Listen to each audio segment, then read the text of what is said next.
Hey guys, thanks for joining me. I'm not sure what's going on where y'all are, but it's really rainy here today. So, a good day to be inside, learn a little bit about real estate. Um, so, today's topic really centers around um, affordability of housing. And I have a couple of things to share on that statistically speaking, but I really wanted to talk about, well, what do you do about that? And as we're all in business for ourselves, even if we were not in any business over an extended period of time, there are always going to be peaks and valleys and forks in the road where we may have to change our strategy. And I think this is one of those times. Um, so let me share my screen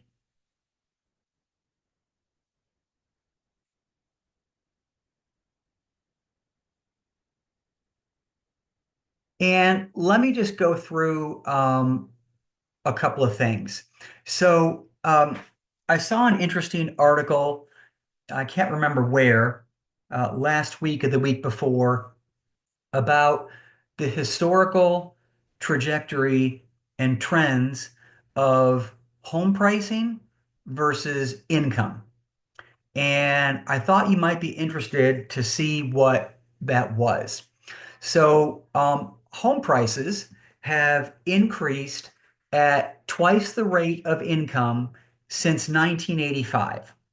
Okay. Um, More near and dear to our hearts is what happened over the pandemic, which resulted in home prices increasing another 2.1 times higher than actual income. So, what that means is that if home prices had increased at the same pace as income, then the median price of a home today would be 294,000 versus what it really is at $433,100. Okay? So to put that into terms that we can all understand, the question becomes, well, who is that affecting? It's affecting the age group of 18 to 35 year olds. It's impacting first-time home buyers. It's impacting people that can barely scrape enough together to get the down payment for a home. Now, rents are getting up there too, right? So is a monthly rental payment the same, if not more, than a mortgage? Yes.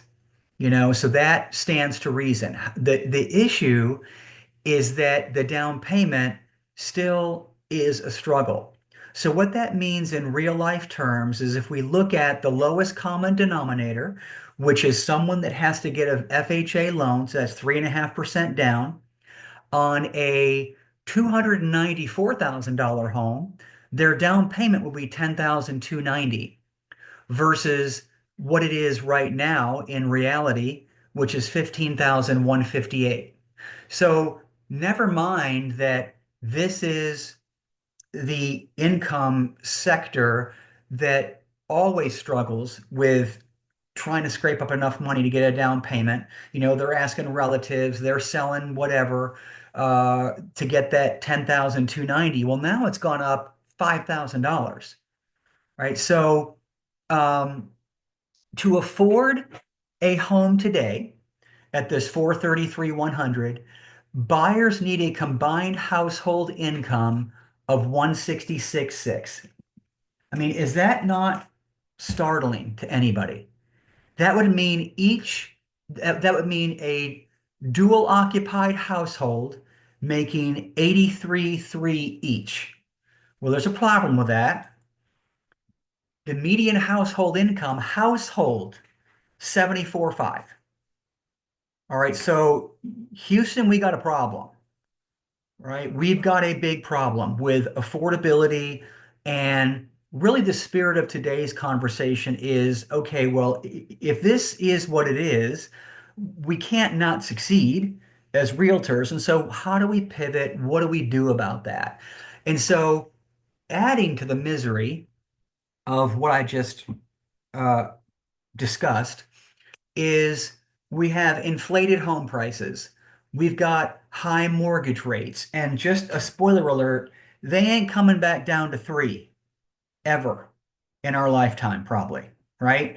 So the 6 to 7% is here to stay for a long time. Higher property taxes, higher insurance rates. Have you ever tried to get homeowners insurance in the state of Texas in the past 2 years? In my case, it almost was as much as I was paying in property taxes. I mean, it was absolutely criminal. But these are real costs that people have to worry about when they're buying a home. The increased cost of labor and materials, and then the current political climate, this whiplash of tariffs, no tariffs, all that's going on there. And all that means is that, like the stock market, uncertainty is not good for the housing market. Okay, so these are the things that exacerbate the prior slide. So the good news is that the number of U-Hauls coming into Texas are greater than those that are leaving. So there is still people moving here more than there are people leaving. All right. And we can always change what we do and how we present our value to our clients. Because what hasn't changed are the amount of people going to get the real estate license. All right. So it's still a highly competitive uh, marketplace out there when it comes to us. And so, I want you to be in the conversation of where the winners are, right? Because it's a whole different agenda. And so, um, the other piece of good news is that we get to educate potential buyers on how much they need to buy a home. So based on that first slide, um, they may be trekking down this road thinking everything's great. I want to buy a home. Who says I can't buy a home? Well, now more than ever, they're going to need us to help guide them through the timeline. Because for a lot of these folks, they may want to go buy a home, but they can't financially swing it. So how do we talk through that with them? All right. We also have an in-house lender that will help your clients uh, almost 24/7, right? And so he is really good at explaining what the options are. And with his company, Guild Mortgage, there are a lot of options, right? So in the spirit of, hey, we're realtors, let's stay in our lane, um, the rubber meets the road with the lender. And unfortunately, the lender is probably having to have a lot of uncomfortable conversations these days because this newly married couple that wants to start their life and buy a new home cannot. And the lender's the one that's stuck telling them that. But in our case, we have one that is actually invested in solving their problems, even if it means they may have to wait another year. So if you remember nothing else about today's presentation, you need to realize that you need to focus on the people who can actually afford to buy a home in today's market, right? I know it's simple, but this is unprecedented. There is 25 to 35% of pre-pandemic buying population that can no longer afford a home, right? They think they can, but about 30% of them can't. And so you don't want to waste time if it means taking time away from speaking to people who can actually afford a home. All right. So the other alternative is that we need to get better at understanding other affordable types of housing aside from single family. So that may be townhomes, it may be condos, it may be manufactured housing, it may be new construction, but hey, they may need to drive further away to get that. I mean, Today's buyer no longer fits into this nice, neat little cookie cutter mold where it's single family home or they don't buy. There's other options out there. All right. And I've done training on all of them, but I just want to encourage you to pivot your mindset away from the traditional line of thinking, which is, gosh, if you can't afford a single family home, I probably can't help you. Well, maybe you can. All right. And hey, there is always the luxury market. I've done training on this. This is the segment of the population that is, always not impacted by everything I just mentioned before. They are usually on their third or fourth home. And the good news is they put their pants on one leg at a time, just like you and I. So if you are hesitant or intimidated by the luxury market, do not be. Um, it's a very viable segment of the business to try and get into. And the good news is you don't have to sell as many because the price point's so high to make the same amount of money. And I find that this segment will listen to you more, and all they're concerned about is you solving their problems. So if you can do that, there's no reason why you can't be selling seven, eight, $900,000 homes.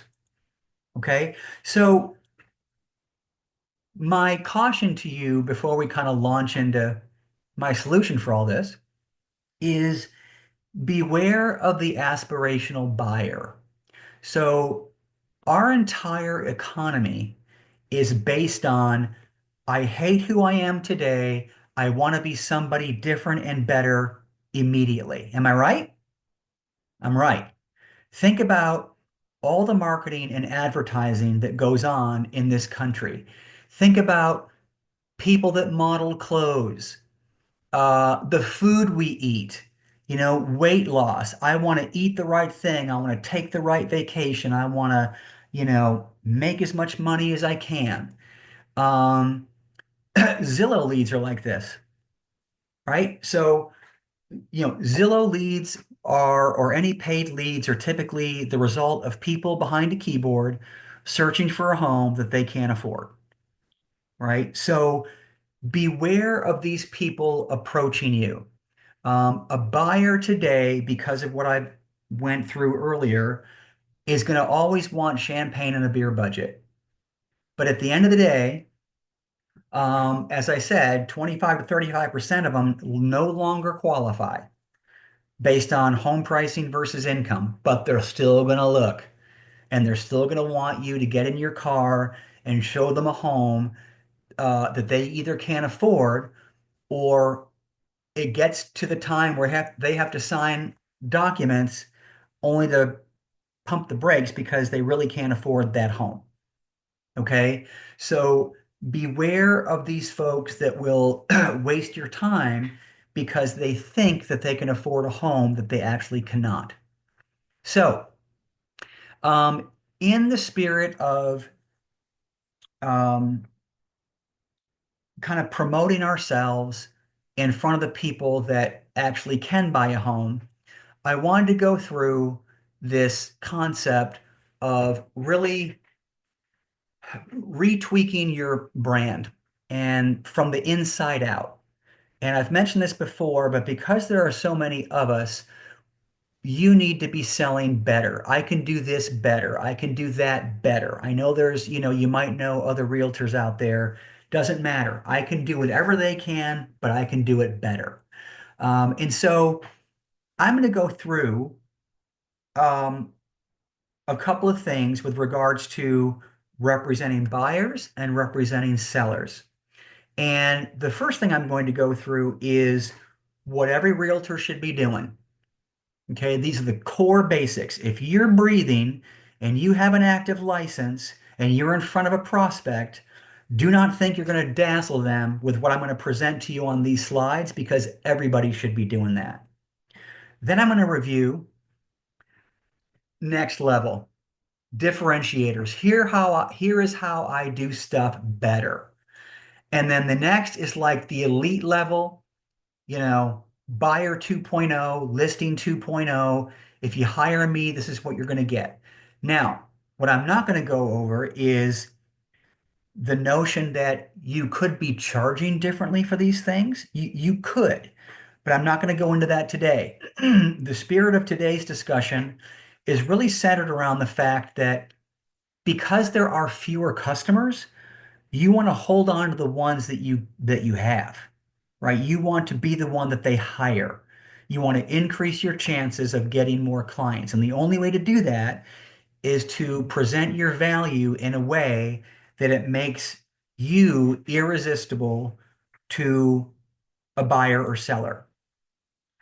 And then the last level is going to be the elite level, convenience things that you're going to do for people that are going to set you apart. Okay. So to start out with, let's start with the listing process. So this is what every realtor should be doing. Are they? Probably not.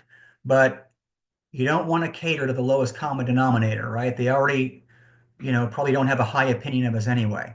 So we should be providing a price opinion. What should you be selling your home for? I know this neighborhood better than any other realtor. This is what I think we can get for the home. Got to put a yard sign in the yard. Got to put a secure electronic lockbox, right? Not a combo $35 cheapo deal at Home Depot. One that only a realtor can get into. Secure electronic lockbox. Going to put it in the MLS. Going to have a property brochure or a flyer. Advertising, both print and electronic, right? You're going to have flyers for open houses. You're going to post it on social media. This is the very least you should be doing. You're going to schedule showing appointments and you are going to guide them through the closing process.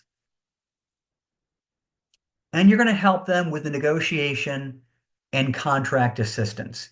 Now, you need look no further than your IABS to review what our core deliverables are to a client in the 3 states that we're in. All right. So this is pretty bare minimum. All right. So next level, maybe you're going to do a pre-listing packet for a listing before you even show up. That's next level. With RPR reports, your one-page resume, it's going to look professional. It's going to be in a folder, an explanation of what's about to happen because they haven't listed their home in 15 years. They want to know that you can handle the job. A detailed and written marketing plan that they can go back to once you've left and hold you accountable. You're going to do professional photography, not cell phone, not your cousin who dabbles in photography. You're going to hire somebody and spend 125 bucks and you're going to get it done right.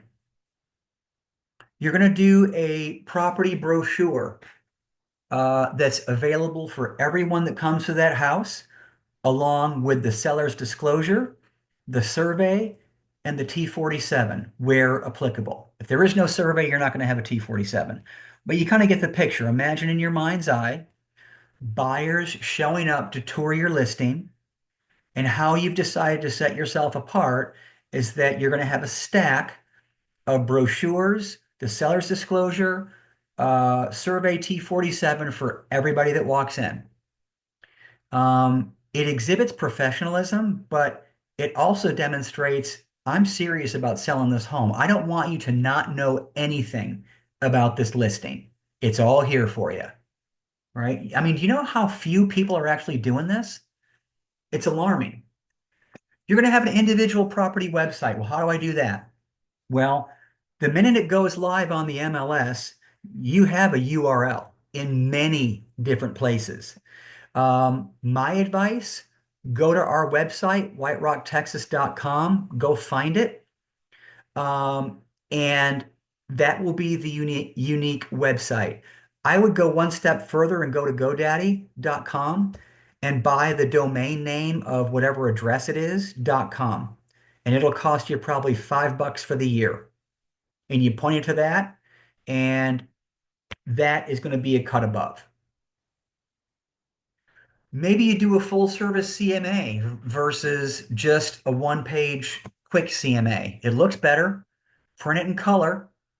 Um, it just presents you in a better light. And maybe you'll do reverse prospecting. You're going to call other agents. You're going to do open houses, right? That's a big deal. Reverse prospecting, for those of you that don't know, is when you have a listing, there's a little tab at the bottom that only is revealed to you as the listing agent that will display the names of every agent in your MLS that currently have clients on an email feed for homes that meet the same criteria as yours.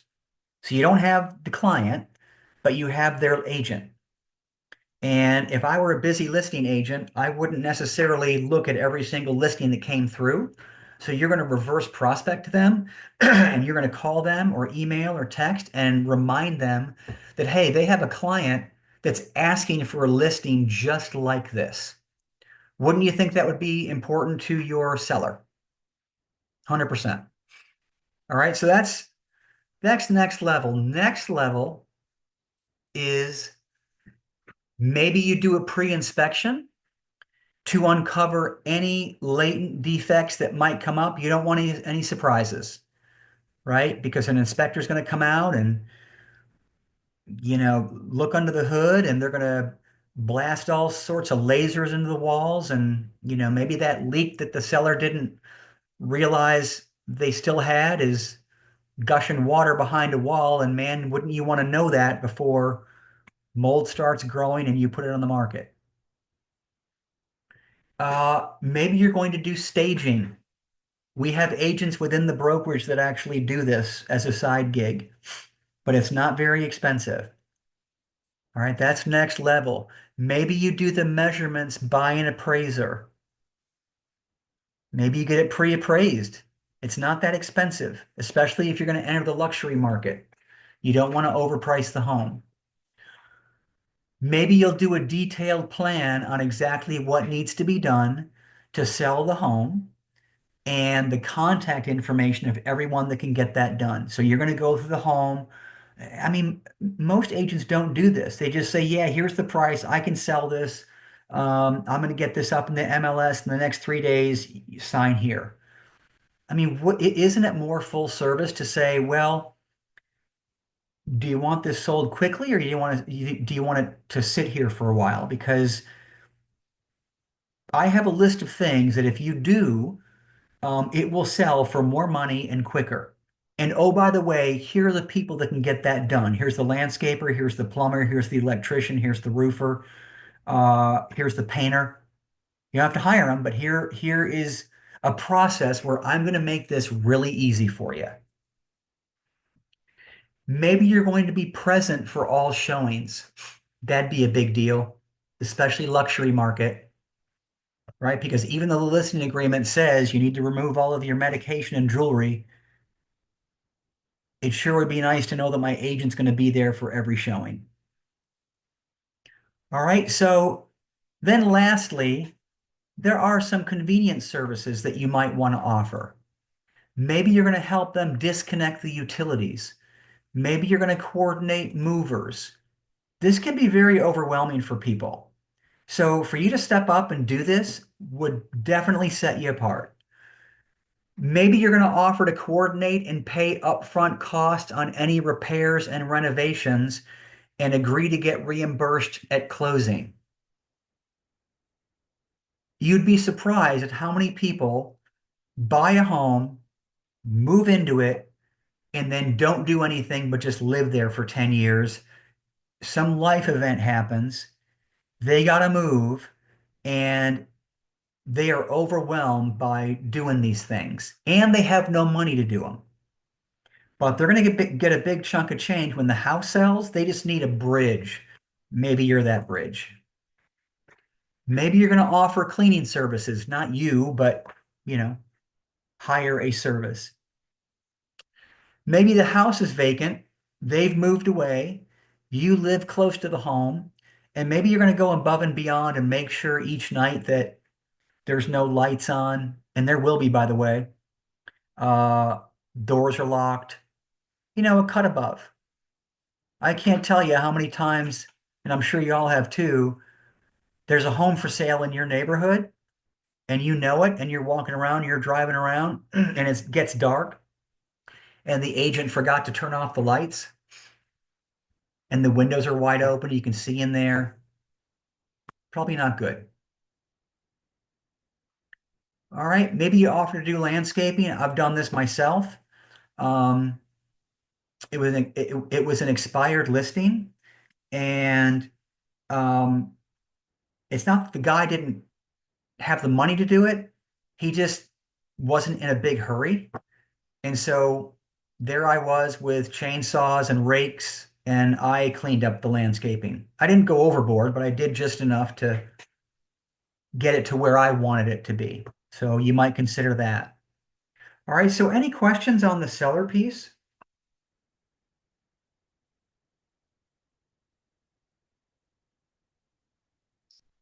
All right, let's talk about buyers.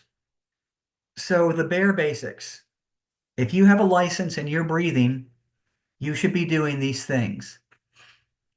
Assess what they need in their future home. Seems pretty basic, right? Send auto emails from the MLS of active listings that fit their criteria. Going to do a CMA on any home that they're interested in to make sure that they're not overspending. You're going to certainly help them with negotiation and contracts,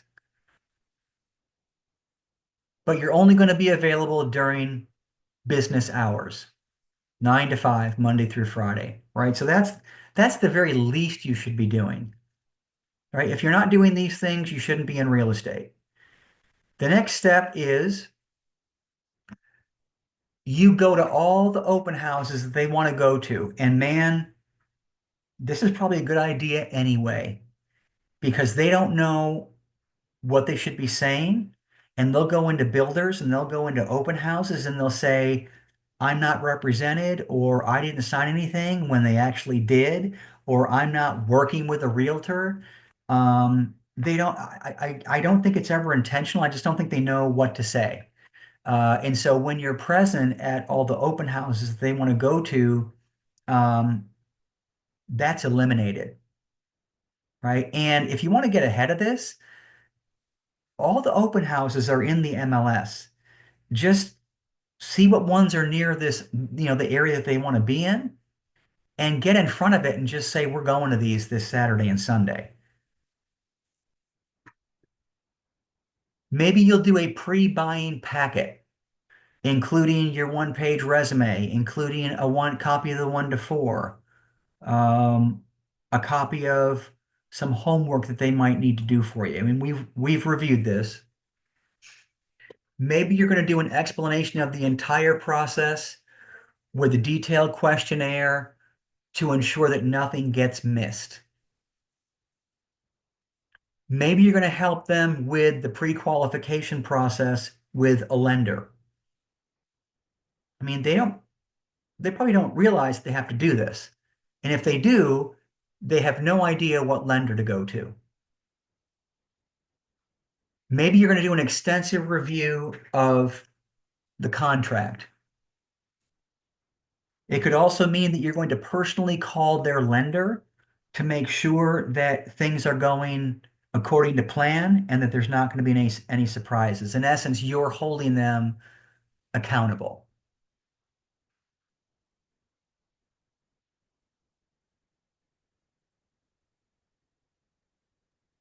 And then maybe you're going to do full representation when it comes to builders, which you should be doing anyway.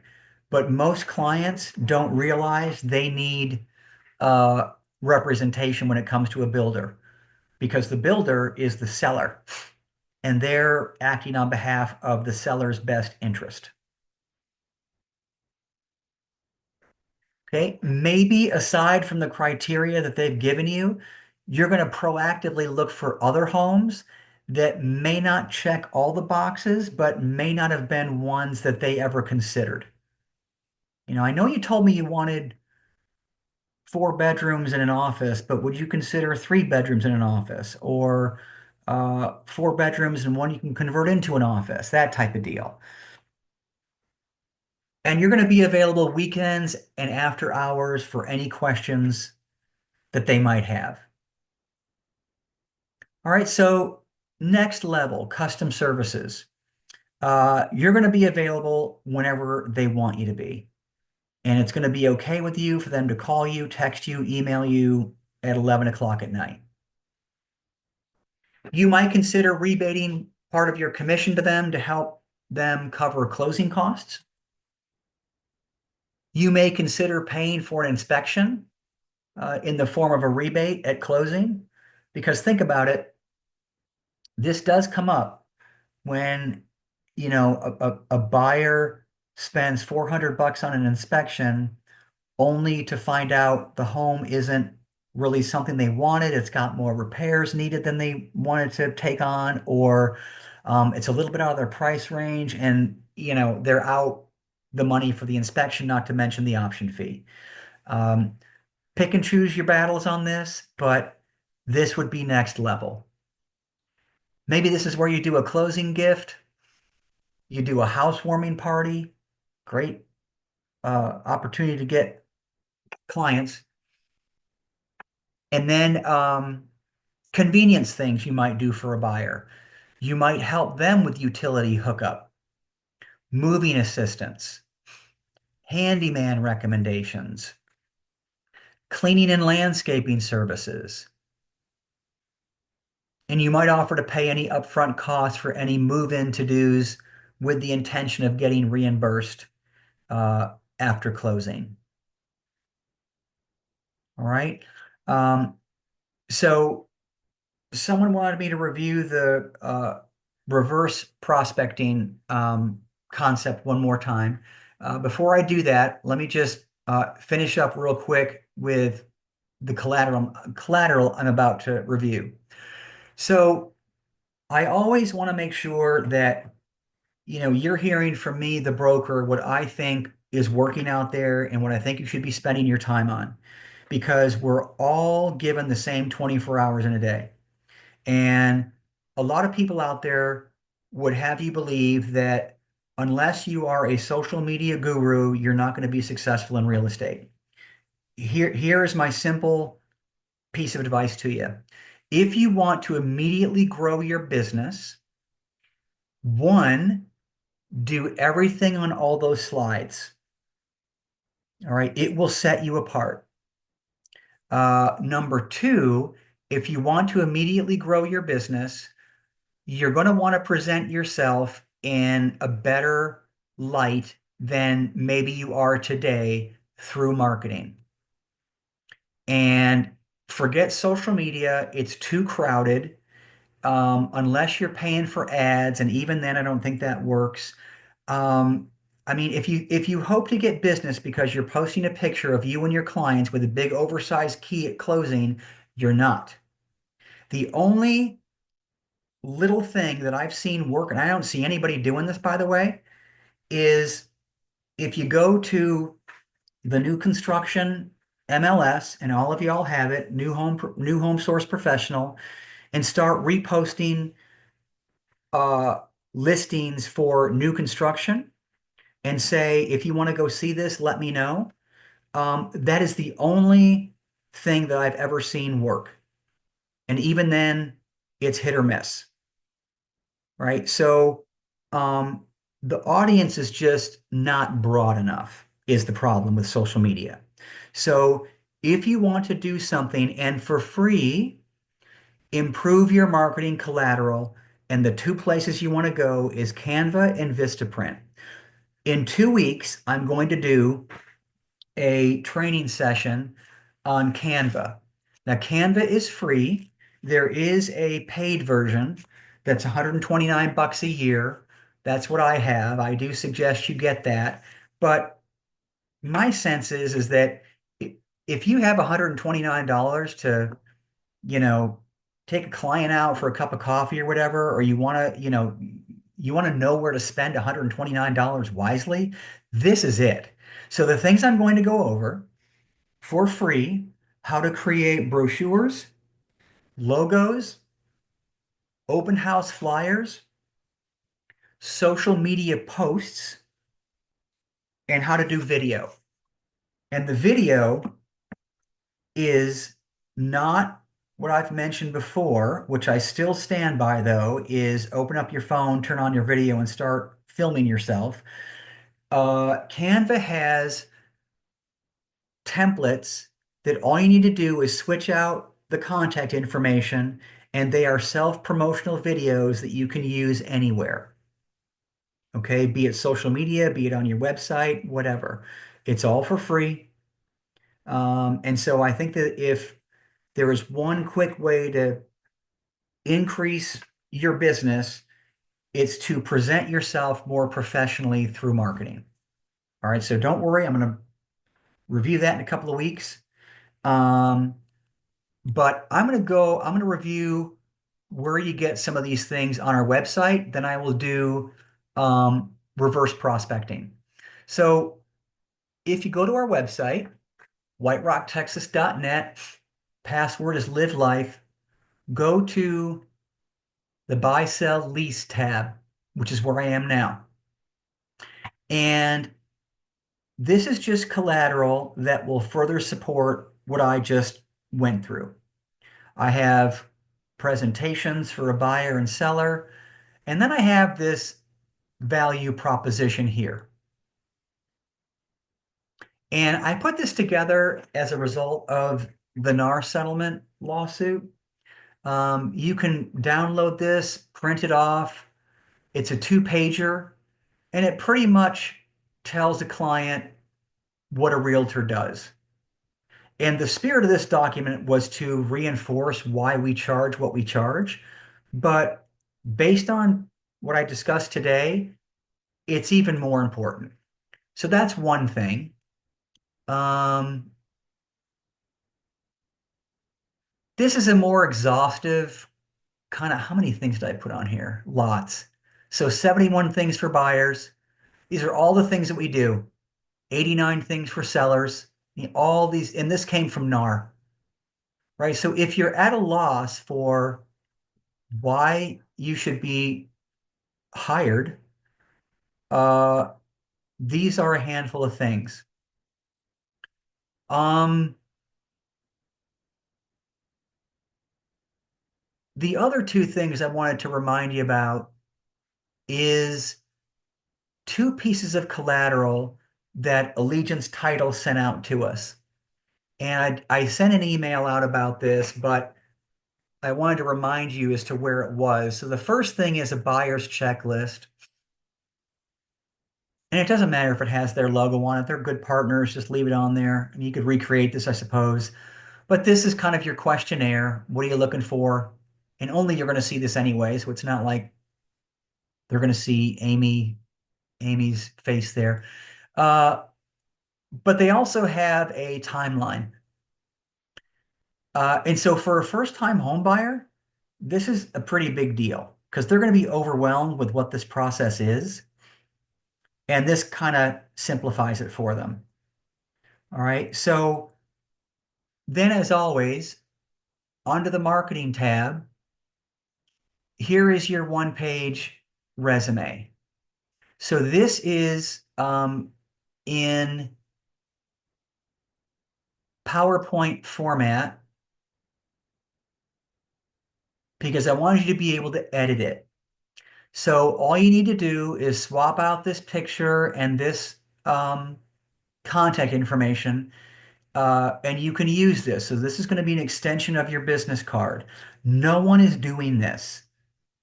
I think realtors, I mean, you should see the people I encounter at Champions. It's obvious that a lot of them just want to, get their license quickly, make a quick buck. They don't have to work that hard, and they don't really assign any level of professionalism to what we do. They think that they can get a stack of business cards for 20 bucks and that's going to just open up the floodgates. Well, this is next level. This communicates to your buyers and sellers, I'm serious. I put some time into this. I want you to know who I am. and what I can do for you. And so I've already pre-filled this in with stuff about us, stuff about you, and what you're going to be able to do for them if they're a buyer or a seller and what other people say about you. Now, is this generic? Yes. Should this be exactly what people are saying about you? Yes. Yes.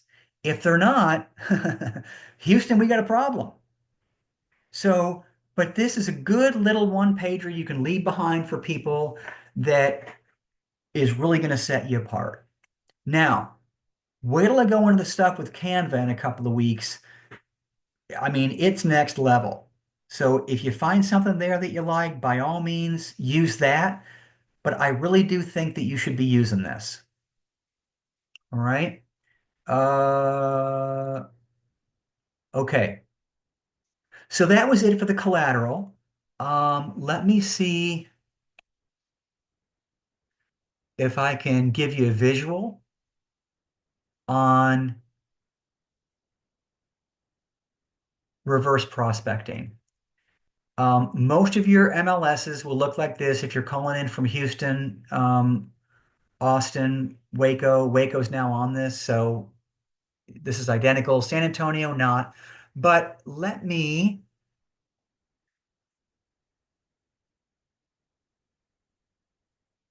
see if this works. Okay, so it does. So this would be you. So you're on your landing page, right? And it's going to say my active listings. It doesn't for me because I don't have any, but I have an office and it shows our office active listings. All right, so let me just go into this one and you would do the exact same thing. Do not go into input. That's not where you're going. All right, so you're going to go into this and you'll notice you might have to move some of your Zoom stuff, but at the very bottom, there are tabs from left to right that say edit, manage photos, share, reverse prospect, print. You're going to go into reverse prospecting, and these are all agents. And here is their information, email, phone number, and I can't remember. I looked this up before. If any of you all know what count is, you can let me know. I think that's the amount of listings that this client has gotten. And yours will be included in here. But this home is configured a certain way, right? 4 bedrooms, 2 bath, no half bath, 1667 square feet. All these clients have I'm sorry, agents have clients that are getting this listing right now. And so you would go in here and either call them, text them, email them. Um, there is a way to, yeah, here you go. I just clicked on their name. You could send them a little note and send it off. You know, there may be a way to do this in bulk, but I wouldn't do that. I would do it individually, even if you're saying the same thing to everybody. All right, so that is reverse prospecting. So these are agents that have clients that want this home on some level. They meet the criteria. Okay. Uh, Stand by. Okay. So got a question about um, the listing and getting a URL. So good question. So let's take a look at this. You could do this a bunch of different ways, but my recommendation is go to our website. And the other reason why I want you to do this is because you can get this from Zillow, but you want them to come back to us. You don't want them to stay on Zillow because that's an accident waiting to happen. So I'll just go into uh, this one. So watch the URL when I click this listing. All right, it expanded, right? So if someone, let's just copy this and let's get out of here. Let's open up a browser and let's paste this listing. This is the unique URL for this listing. And if you were the agent, you'd want to know about this. That'd be a good thing, right? Because it all comes back to you. And I'll go one step further. This one's for free, by the way. I didn't plan on mentioning this, and I'm gonna close the loop on this in a second. But the other reason why on your onboarding checklist I tell you to send me a headshot is because you have no idea how many people go to this tab. And this is how you look with a picture. This is how you look without. Who do you think someone's going to hire? And oh, by the way, you also have an option to put a bio in here. It would go right here if you wanted it to. So, in the spirit of having your quote unquote own website, if this was you, see, it says whiterocktexas.com/agent/the agent's name. You could go buy a domain name and point it to this and have the customers come back to this. So you don't need to pay for a website if you didn't want to. The downside is that it comes back to our company website and not one that you buy. But this is why I want a headshot, right? It looks Bush League this way. Sorry, this is the tough love portion of my presentation. So let's get off of that. Now that you have the URL to this listing, let's see, what is this? 1313 Edgewood.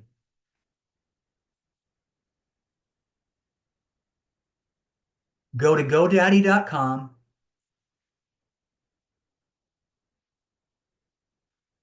This is the domain name I want.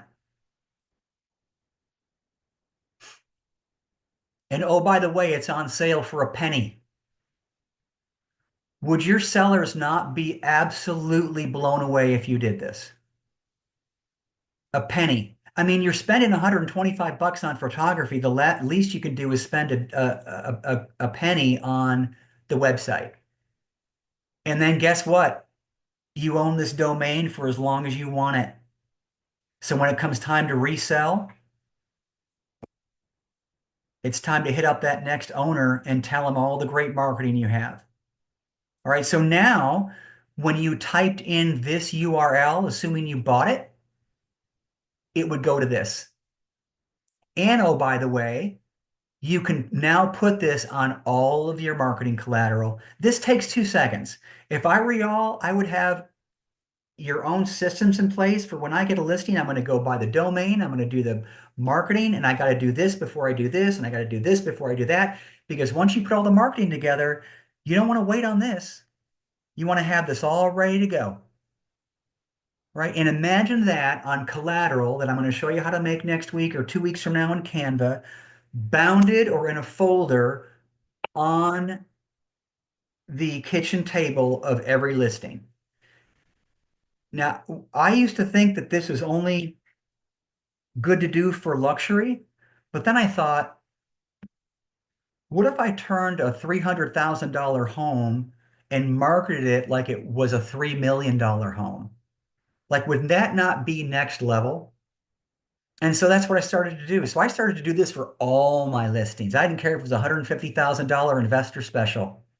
I did it for all of them because anybody can do the bare minimum, and at the end of the day, once you have your systems down on how you do this, it just becomes second nature.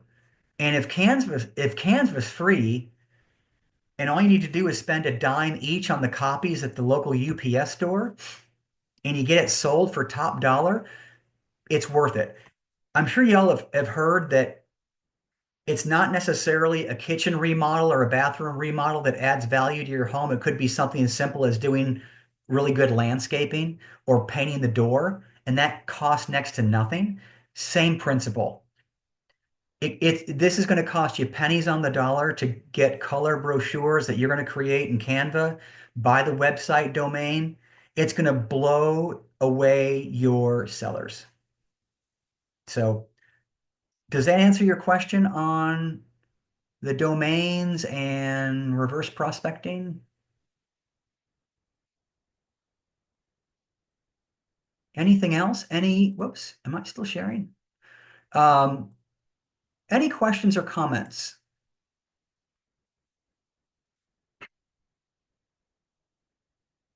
I'll make a quick comment. I always Great. thought that the website was going to be like lots and lots of money. So I'm thrilled to see that it's a penny or a dollar. I'll definitely do that from now on. I just never looked into it because I thought it was going to be so much more expensive. Yeah, and that's just the domain name. And I'm going to just be brutally honest with you all.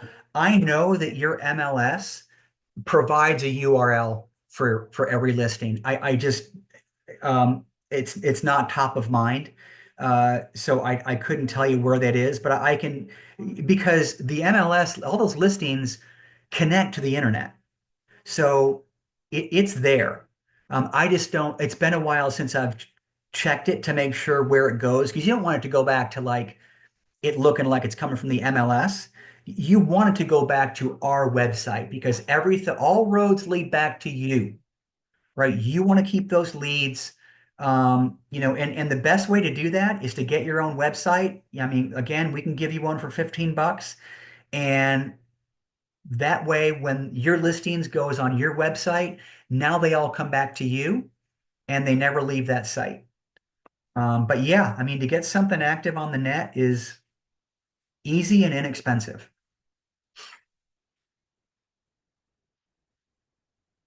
All right, awesome. Well, next week, is that the 1st of May? I think it is. Yep. So next Thursday will be the 1st of May.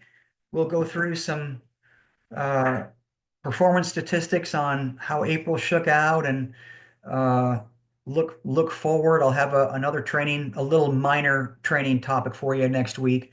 But then 2 weeks from today, we'll take a deep dive into Canva. And if I come across any other cool marketing stuff, especially for free, we'll go over that too.